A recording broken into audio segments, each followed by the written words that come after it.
O ano era 2003. Eu estava procurando uma casa aos redores do Rio de Janeiro porque eu queria ser rockstar. Uma das cidades que eu visitei se chama Conservatório, lá na Serra da Beleza. Piraí, Barra do Piraí, Conservatório. Naquele momento, não sei se ainda é hoje, era uma cidade muito interessante porque toda casa tinha o nome de uma música. E quando essa casa recebia esse nome, quando ela era batizada, muitas pessoas na cidade iam para frente da casa e iam fazer uma seresta. Mas Conservatória também é uma cidade onde tem muito avistamento de OVNI. Isso nem passava pela minha cabeça.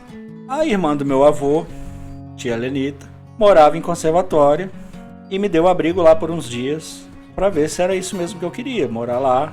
Ela me ajudaria a fazer contato, achar uma casa. Mas para minha surpresa, eu descobri que o meu primo, Marco Antônio, estava morando lá também. E o Marco Antônio Petit é simplesmente um dos maiores ufólogos do mundo. Foi editor da revista UFO, um monte de livro escrito. Eu já tinha lido naquele momento Discos Voadores e a Origem da Humanidade, um livro que ele escreveu lá atrás. E eu tinha adorado esse livro. E eu, sem conhecê-lo ou sem me lembrar dele, tinha uma admiração enorme por ele. Ainda tenho. Porque ele tratava o assunto de uma forma muito séria. E ele traça parâmetros entre a ufologia e a espiritualidade. E ele estava morando lá justamente porque a Serra da Beleza tem um alto índice de avistamento de OVNIs. Discos voadores, alienígenas, OVNIs, objetos voadores não identificados. E eu endoidei em ter acesso a todo aquele material. Ele muito gentilmente me mostrou tudo. Deu um livro do ET de Varginha, que até então para mim o ET de Varginha era uma piada do Cacete Planeta. A Globo fez esse favor de transformar aquele caso numa piada. Acontece que eu estou recebendo aí propostas de outras cidades, entendeu? Só que lendo o livro, você descobre que uma criatura foi aprisionada, foi capturada pelos militares, que um soldado morreu, especula-se que por conta de um contato físico, ele não tinha defesas biológicas contra aquela criatura e faleceu. E muitos outros fatos nos fazem crer que aquela história é muito séria. Eu vi vídeos, por exemplo, de uma espaçonave se materializando na atmosfera terrestre e entrando, captada por um satélite meteorológico que fica filmando a Terra. Vi muito material da Operação Prato e os desdobramentos. E lá pelo segundo ou terceiro dia eu já tinha descoberto que eu não queria morar ali porque era muito longe do Rio. Mas estava adorando a experiência. Pedi para ficar mais uns dias e fiquei. Num dado momento, meu primo tem que descer para São Paulo para fazer uma palestra. Então ele uniu o útil ao agradável e já montou um estabelecimento, uma pousadinha mesmo, acho que eram 3 quartos. Eu, claro, disse sim, morrendo de medo, eu estava imerso naquele assunto, mas enquanto eu estava em casa com ele, com a minha tia, um monte de cachorro, eu estava tranquilo. Agora, ir lá pro estabelecimento dele, que não tinha um poste de luz em volta, era só céu, montanha e eu, com aquele assunto na cabeça, vibrando naquela frequência. Vou querer? Não. Eu disse não? Não. Disse sim. E fui. A gente passou no supermercado, fizemos compra e passamos numa locadora e pegamos umas fitas de vídeo. Na época você assistia vídeo em fitas de VHS. Eu botava dentro de um videocassete e assistia o filme. DVD? Não. Mais baixa a qualidade, mais baixa. Começou a escurecer, a minha tia, olha, você tem que ir pra lá porque tem uns roubos. Fiz um jantar, alguma coisa de micro-ondas, comi. Já que estou com tanto medo, vou ver um filme. E coloquei o Patriota para assistir. Era eu, a televisão e atrás da televisão um janelão. A TV num canto e a janela mais centralizada. Com o mato lá fora, né, um espacinho e o mato, cerca de arame farpado. E comecei a assistir o Patriota com o Mel Gibson.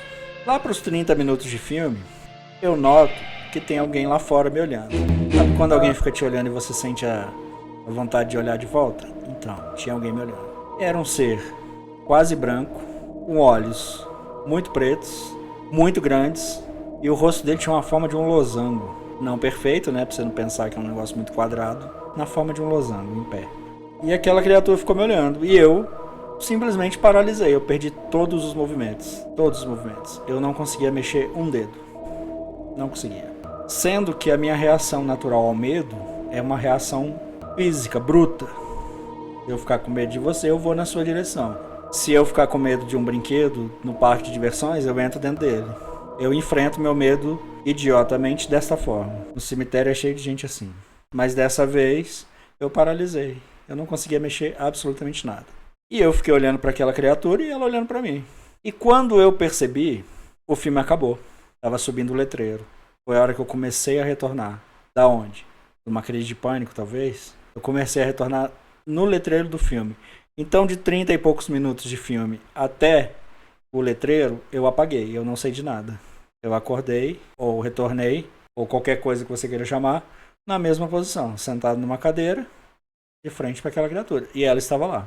Mas nesse momento eu começo a retomar a consciência, inclusive corporal. E eu penso, eu tenho que fazer alguma coisa. O que o idiota pensa em fazer nesse momento? Vou acenar. Claro. Por que não? E eu fiz um movimento assim com a mão. Um movimento ainda tímido e nada. Passa um tempinho, eu faço de novo. Nada. Na terceira ou quarta vez que eu fiz o movimento, eu fiz ele bem abrangente. E na hora que o meu braço passa na frente da imagem da criatura, eu percebo que ela some e volta. Qual é a sensação que eu tenho nesse momento? Não tá lá fora, tá atrás de mim. É um espelho. A janela tá refletindo aqui. Ele tá nas minhas costas. E aí, meu? Quando eu voltei de novo, e aí eu paralisei mais uns minutos. E aí acabou até o crédito do filme. E a TV ficou chiando fora do ar. Eu olhava para aquela situação no espelho, na janela, no reflexo. E tinha um ser cinza, branco, atrás de mim. Eu falei, eu tenho que fazer alguma coisa, cara. Eu tenho que fazer alguma coisa. O que o cara consegue fazer nesse momento? Vou acenar. Só que eu conseguia fazer. E eu comecei a acenar de novo. Sutilmente, uma vez, sutilmente outra. E terceira ou quarta vez que eu acenei, eu percebi que o meu braço fazia com que o reflexo sumia também. O que estava acontecendo? Não faço ideia. Mas aí eu levantei. E não tinha nada lá. Levantei e virei. Falei, é agora. Matar ou morrer, é agora. E não tinha nada lá. Tinha uma parede de tijolinho aparente e uma samambaia. É o que tinha. Não tinha um quadro, uma figura, nada. É uma parede e uma samambaia. E olhei lá pra fora, também já não tinha mais aquela cena. Aquilo que eu criei na minha cabeça, ou que foi me visitar, não estava mais lá. Sentei na cadeira de novo, peguei o mesmo ângulo, não conseguia mais ver. Não tinha mais essa sensação. Saio correndo, pego o carro, vou até a cerca, abro a cerca, passo, fecho a cerca, vou lá na minha tia. Chego lá na minha tia, se aprontando pra dormir. Não, você não pode ficar aqui, você tem que ficar lá, porque de vez em quando o povo rouba a televisão, arromba. E eu não tive coragem de contar pra minha tia o que tinha acontecido. Falei, tá bom, tia, eu vim aqui porque eu tava entediado, imagina. Tava morrendo de medo. Aí minha tia, 5 minutos, me convenceu a voltar, eu voltei, abro o portão, boto o carro, fecho o portão. Portão é uma cerquinha, né? Paro lá. Quando eu paro que eu entro, tem uma vidraça quebrada, é um janelão, isso eu não falei, é um janelão de vidrinhos quadrados, vários. É um janelão com muitos pequenos vidros. O vidro do canto tava quebrado e tinha uma pedra no chão. Entro no carro, abro a cerca, passo, fecho a cerca, corro na minha tia. Tia, tentaram arrombar lá. Volta que eu vou mandar um amigo meu lá. Eu volto. Aí chega esse amigo. Esse amigo da minha tia era um policial de 2 metros de altura. E ficava passando a arma assim. Eu vou atirar. Se tiver alguém aqui, eu vou atirar. E toda hora ele passava. Eu não atira não. Era muito maluco, mas bom pra dar medo nos outros.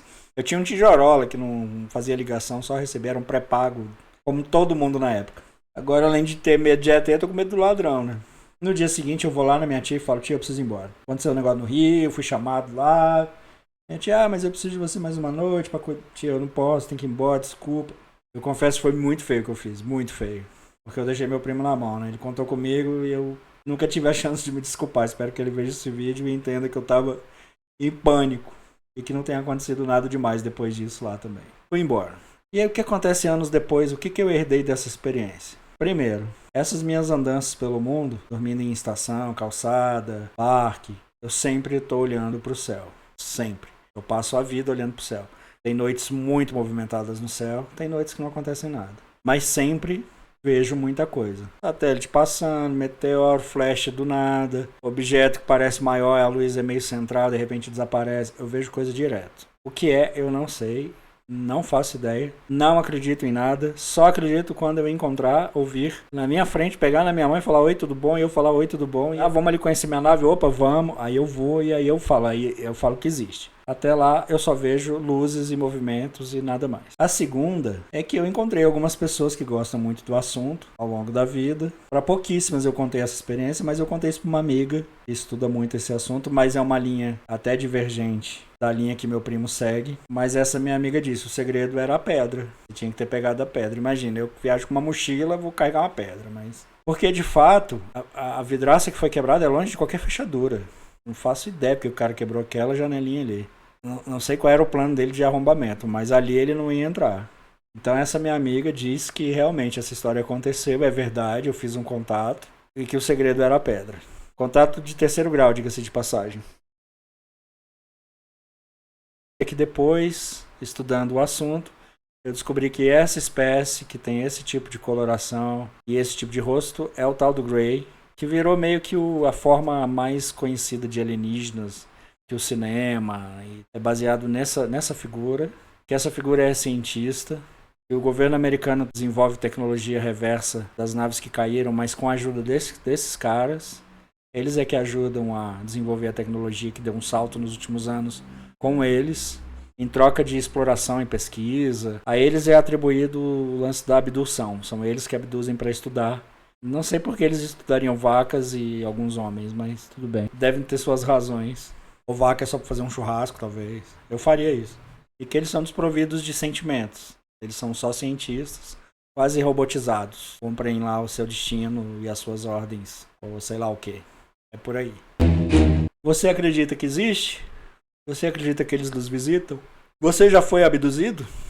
Você já viu alguma coisa? Conta aí que eu quero saber. Tô doido para debater o assunto. Para mais histórias malucas pelo mundo, se inscreve aí. Deixa aquele joinha para dar uma empurrada no canal. Vê a nossa playlist. Vê a playlist que eu monto a cada vídeo. Eu tiro uma música ou duas e boto lá. Escute, divirta-se, delicie-se. E a gente se vê no próximo vídeo.